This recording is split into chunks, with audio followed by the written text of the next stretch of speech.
C'est François. Aujourd'hui, on se retrouve pour Rétro-Passion automobile. Et pour parler véhicules utilitaires, ça change et c'est sympa.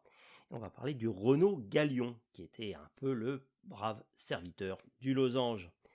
Au début de l'année 1945, le général de Gaulle, alors chef du gouvernement provisoire, signe l'acte de nationalisation du premier constructeur automobile français, Renault, qui est alors rebaptisé Régie nationale des usines Renault.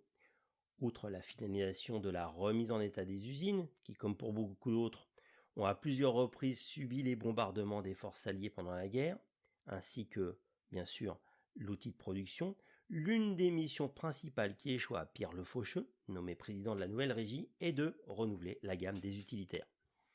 Si la production de Renault AHN, commercialisée en 1939, quelques mois seulement avant le début du conflit, est repris dès que les chaînes d'assemblage sont remises en état de marche, sa mise à la retraite est toutefois déjà programmée.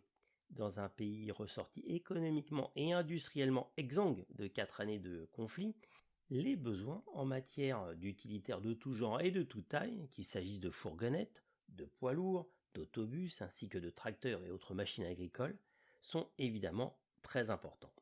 La nouvelle gamme d'utilitaires développée par la marque aux losanges s'articule autour de deux véhicules, une camionnette 1000 kg et un camion 2 tonnes 5.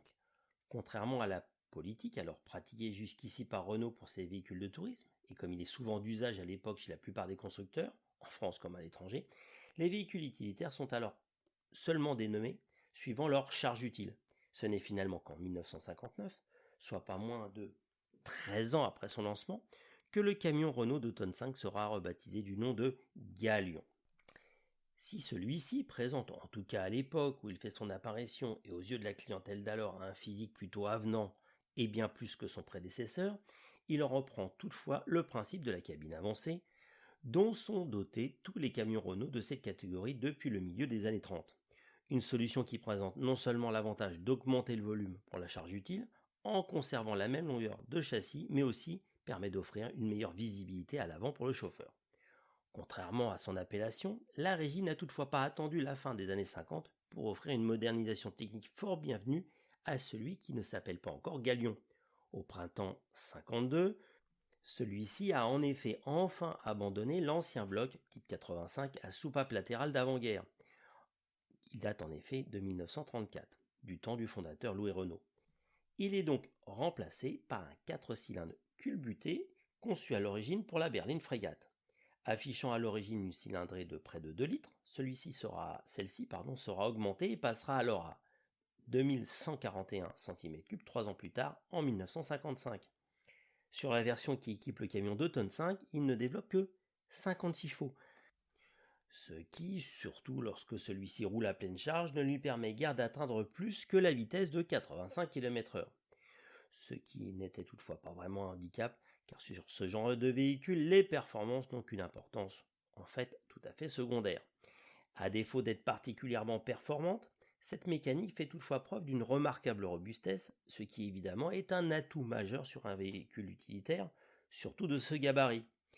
Si, sur la boîte à 4 vitesses, seuls les deux rapports supérieurs sont synchronisés, les chauffeurs de l'époque avaient de la poigne bien sûr, et avaient donc l'habitude de manier avec force ce genre de boîte de vitesse et de longs leviers leur permettant de passer les vitesses et bien sûr aussi de manœuvrer la direction qui n'était pas assistée avec un volant digne d'un gouvernail de paquebot. En ce temps-là, les utilitaires, en particulier ceux de gros tonnage entre guillemets, faisaient appel à des solutions techniques simples et éprouvées, même si certaines étaient vraiment un peu trop rétro.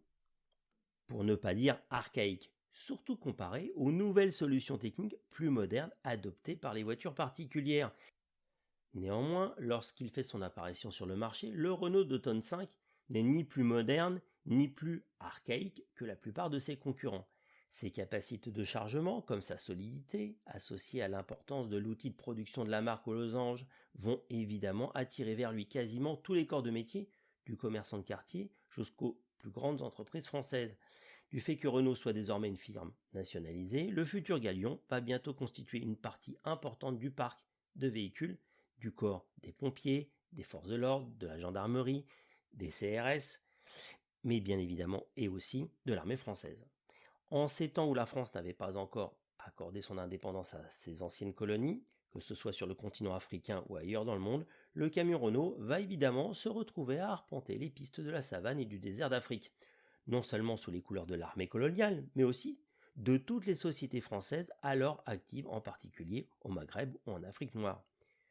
Une carrière que ces véhicules continueront d'ailleurs souvent, bien après la décolonisation, leur robustesse leur permettant d'endurer les traitements les plus durs, ainsi que l'absence, en dehors des grandes villes, de toute véritable route, ainsi que de garages ou de mécaniciens pour leur assurer un entretien régulier.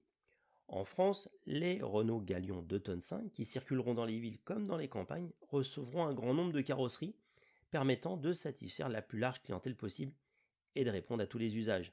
Bétaillères, camions laitiers, magasins ambulants, plateaux découverts ou bâchés, fourgons métalliques. Si tous les galions civils, quel que soit leur rôle, conserveront une classique transmission roue arrière, Renault créera également à destination de l'armée française une version à 4 roues motrices, laquelle restera toutefois équipée des mêmes mécaniques.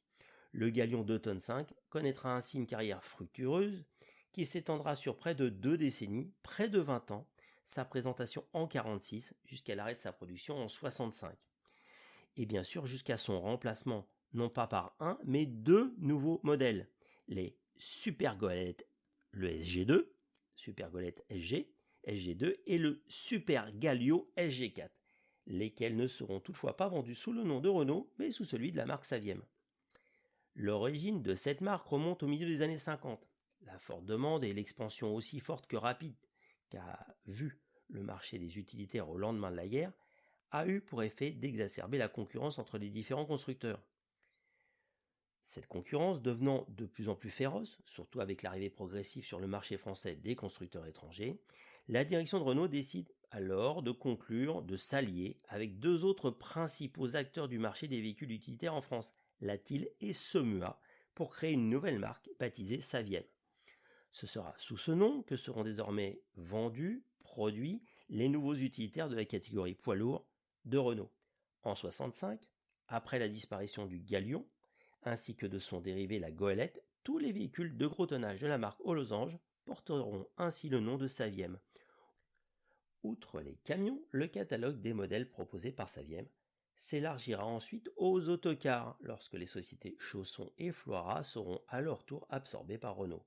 Lorsqu'en 1980, Renault rachète le célèbre constructeur lyonnais Berlier, la régie Renault décide toutefois de supprimer la marque Saviem et de commercialiser à nouveau les utilitaires de gros tonnage produits par Renault sous le nom d'une nouvelle filiale Renault Véhicules Industriels. Si vous voulez avoir beaucoup de photos sur ce véhicule et la version complète de ce texte, retrouvez-le sur le site Rétropassion Automobile. À bientôt.